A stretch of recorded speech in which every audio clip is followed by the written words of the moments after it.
YouTube. I am here today to share with you my breast augmentation journey and basically my entire experience with getting my breast augmentation done. So I wanted to start at the very beginning, and this is right now I am pre-op. I haven't got my breast augmentation yet, but later today I'm actually going to get the procedure.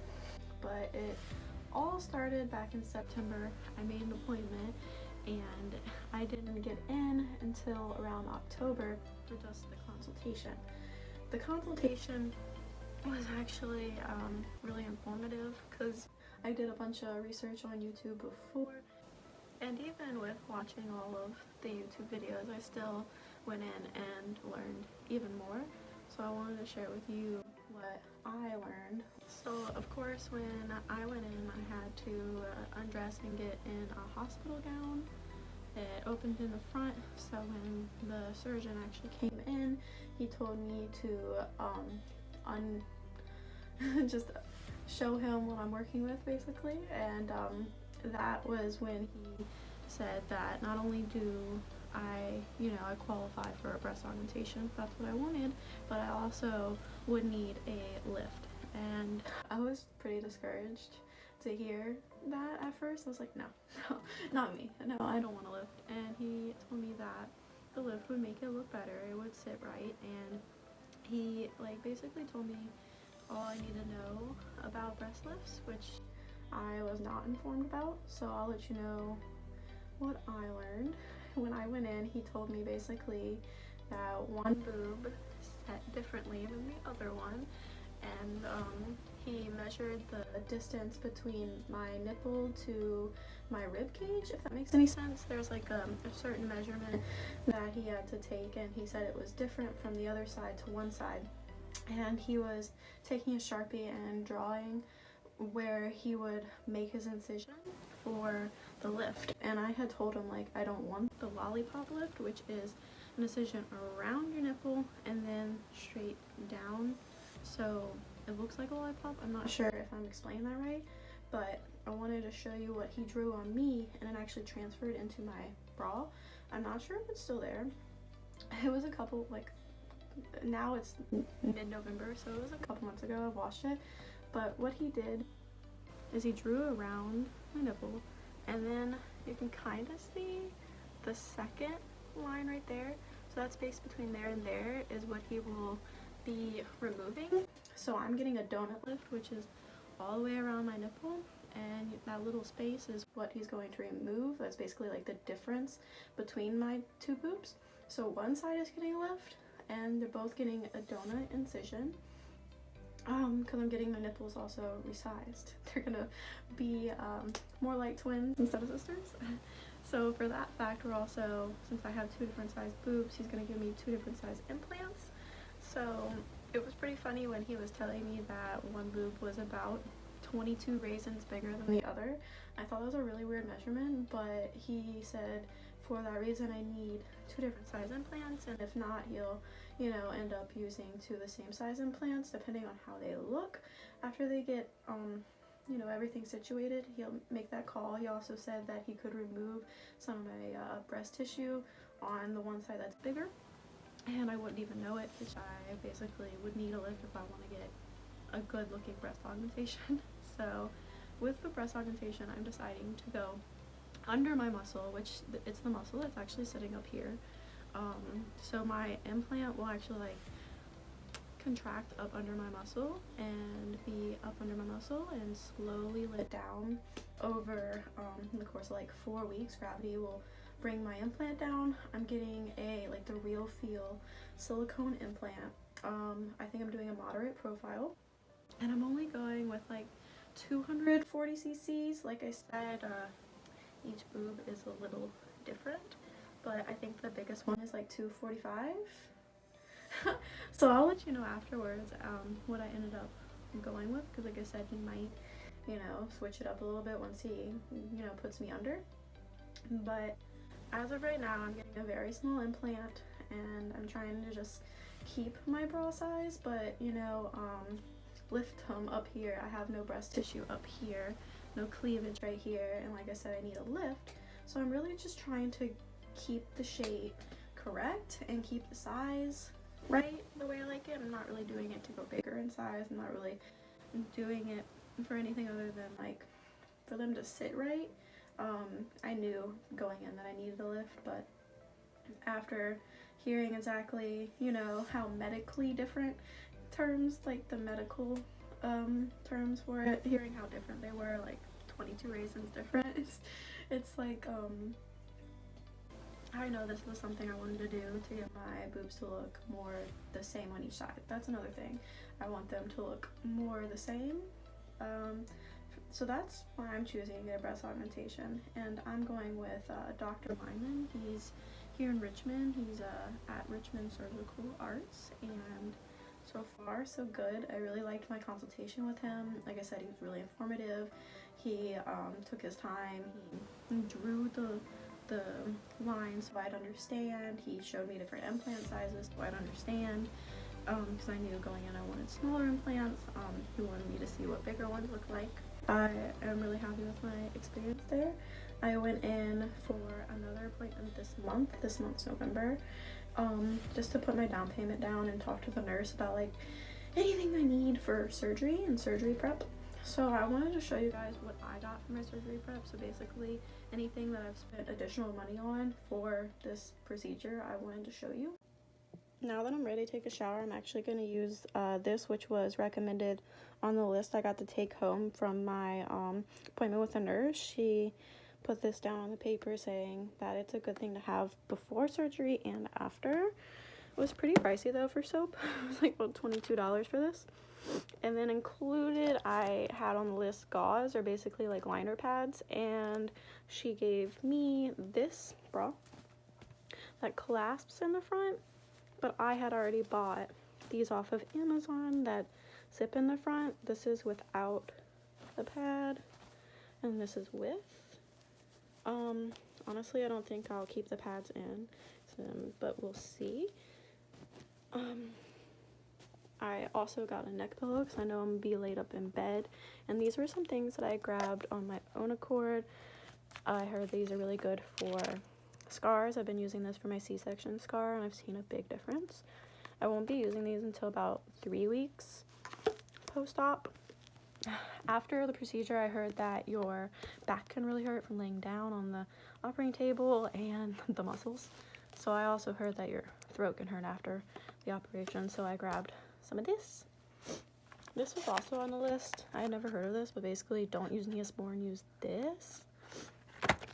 No acetaminophen. I've been having to use Tylenol for the last 2 weeks. And the last thing I wanted to go over, this is basically just my plastic retainers for my jewelry.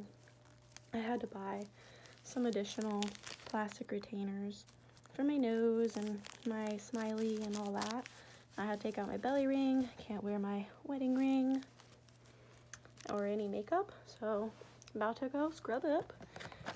And sadly I can't wear any deodorant, but I'm definitely nervous, so I'll let you know how it goes post-op. We'll check in with y'all. This is my surgery outfit: black leggings, flannel, button up. So next time you'll be hearing from me, I should have my implants in. They sent me home wrapped up. I cut this because these were for my tummy. That hurt. They also sent me home with some compression socks. I'm trying to be really quiet right now because it's so early and I can't sleep. But I'm in a lot of pain. I'm very sore, like around my armpits.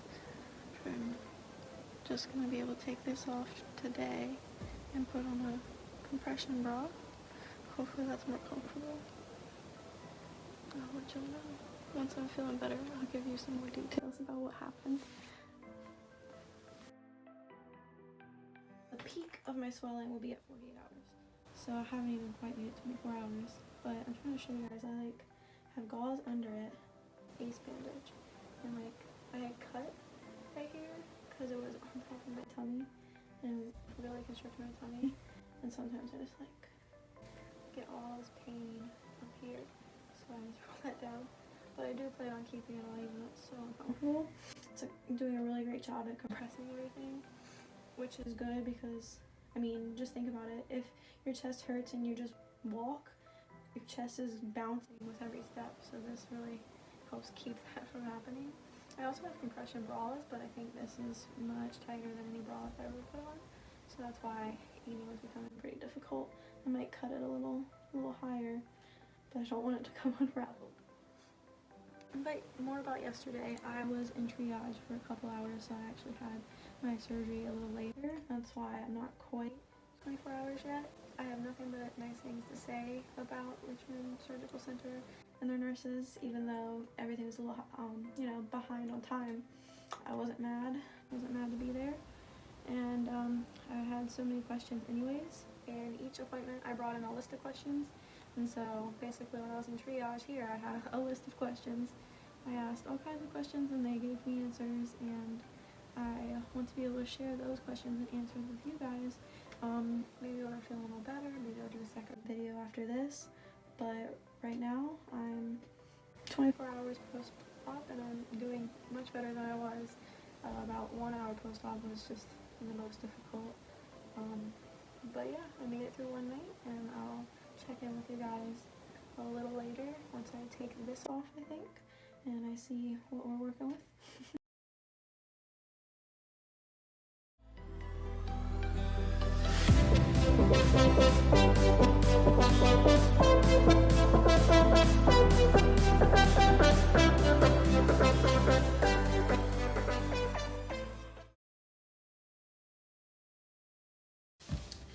Hey guys, I'm back with a 1 week update. I wanted to check in and tell you guys exactly what I ended up getting. I got sent home with a little card, so it told me I have in my left 255 cc's of the Natrella and Spira soft touch breast implant, and the other side I have 240. This was my bigger breast to begin with, so we did a smaller implant on that side. And I wanted to also let you guys know how I've been doing and the products that I've been using to get me through recovery and what has been like the best for me. So personally, the painkillers that I was prescribed have been kicking my butt. I'm telling you, I've had every like bad reaction, from like itching to bloating to nausea to dizziness. I mean, the list goes on. I mean, even dry mouth right now. I'm still taking the painkillers right now. I've been like cutting back. I've cut all my pills in half, and I've been taking them every 6 hours, and alongside with Tylenol and my muscle relaxers and a bunch of other stuff. I've been having to take stool softeners. I'm telling you, this is going to be a little TMI, but I want it to be a real update. So what's really been helping is a couple of these CBD products I wanted to mention that I got from my favorite shop.